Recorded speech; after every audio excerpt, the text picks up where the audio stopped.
أحدثت الفنانة الكويتية فاطمة الصفي جدلا كبيرا بعد ظهورها الأخير بسبب تغير ملامحها بشكل كبير، إذ ظهرت في مقطع فيديو بملامح لا تناسب عمرها الحقيقي.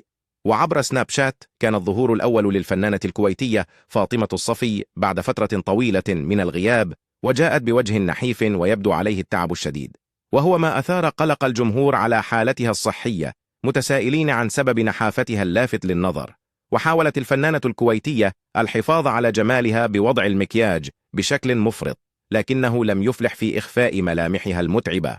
وخلال الفيديو قالت: الله يعطينا العافية ويبارك لنا في وقتنا وصحتنا.